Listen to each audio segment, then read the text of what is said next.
तपाईको सानो सफलतामा मम्मी कति खुसी हुनुहुन्छ र कति हौसला दिनुभएको छ। त्यो गुण हामीले कहिल्यै पनि भुल्नु हुँदैन। अनि त्यो बाबा जो आफ्नो परिवारसँग छोराछोरीसँग सँगै नबसेर तिम्रो भविष्यका लागि घरभन्दा बाहिर रहेर तिम्रो परिवारलाई निगरानी गरिराख्नु भएको छ। उहाँ परमात्मा हो, भगवान हो। जसरी भगवानले हामीलाई ब्रह्माण्ड भन्दा माथि रहेर निगरानी गर्नुहुन्छ, जसरी सूर्यले हामीलाई पृथ्वीभन्दा बाहिर रहेर पुरा पृथ्वीलाई उज्यालो छरेको छ, त्यसरी नै उज्यालो तिम्रो परिवारमा छर्ने, तिम्रो जीवनमा उज्यालो छर्ने भगवान भनेको तिम्रो बाबा हो।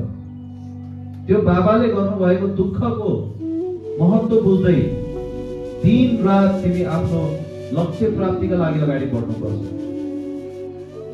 तिमीले एउटा मात्रै सपना लिनुपर्छ। जुन सपना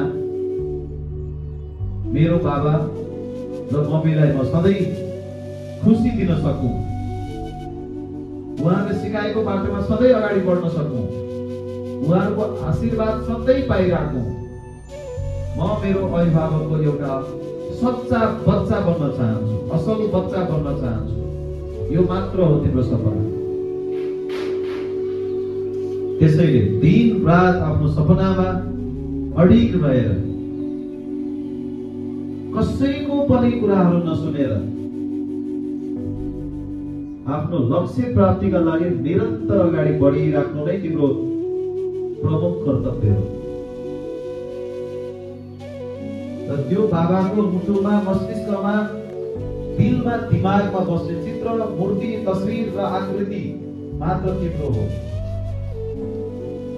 र तिमीले राम्रो गर्दा सबैभन्दा पहिले खुसी मनाउने तिम्रो बाबा हो, तिम्रो मम्मी हो।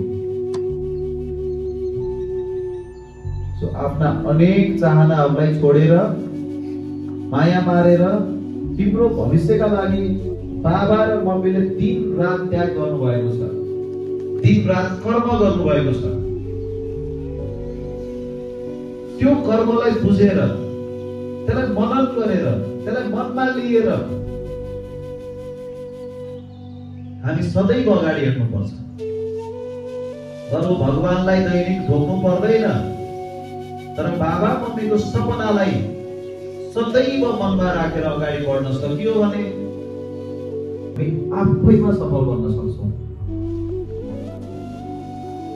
आफूभन्दा अगाडिका व्यक्तिहरूको आशीर्वाद लिने, सल्लाह सुझाव लिने, उहाँले भनेका कुराहरूलाई आत्मामा राखेर, मनमा राखेर अगाडि बढ्न सकियो भने हामी यत्तिकै सफल हुन सक्छौँ।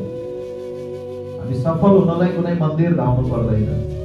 मन्दिरमा ढुङ्गाका मूर्ति देवताहरू रहेका हुन्छन् जसले अदृश्य शक्ति हामीलाई दिन्छन्। तर घरभित्र, घर हाम्रो एउटा मन्दिर हो, विद्यालय हाम्रो एउटा मन्दिर हो। त्यो घर र विद्यालयमा रहेका बाबुआमा र शिक्षक शिक्षिकाले दिने आशीर्वाद भगवानको आशीर्वाद भन्दा पनि कम छैन। त्यसैले सधैँभरि आफ्नो भगवान रूपी बाबा मम्मीको त्यागलाई सम्झिएर निरन्तर अगाडि बढ्नुहोस्। तपाईसँग एउटा मात्रै साथी छ, त्यो मम्मी हो।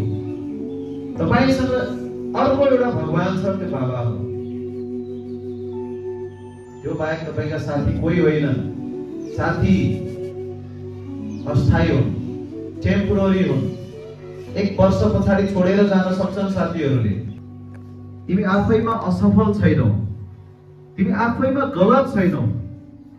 तिमीलाई केही त्यस्ता साथीहरू, साथीको नाममा आएका बदमाश व्यक्तिहरूले तिमीलाई बिगारिरहेका छन्, तिमीलाई गलत कुरा सिकाइरहेका छन्, तिमीलाई नराम्रो शब्द बोल्न बाध्य पार्दैछ।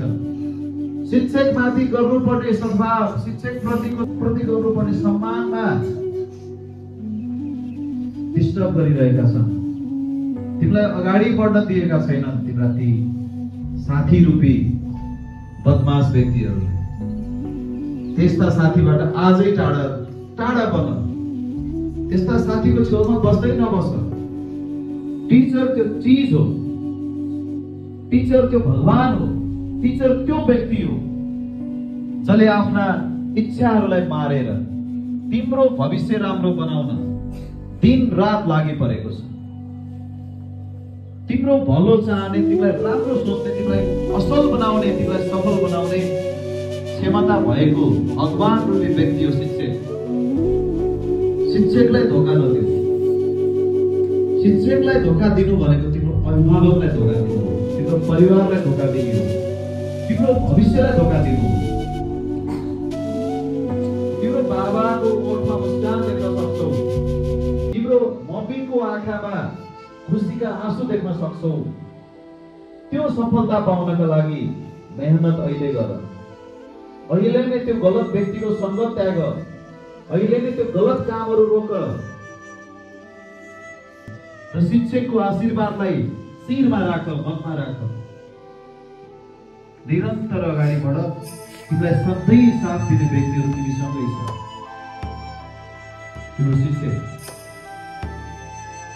तिम्रो बाबा, तिम्रो मम्मी, जसले तिमीलाई सधैँ आशीर्वाद दिइरहेका छन्, जुनसुकै हालतमा पनि आशीर्वाद दिइरहेका छन्, माया गरिरहेका छन्।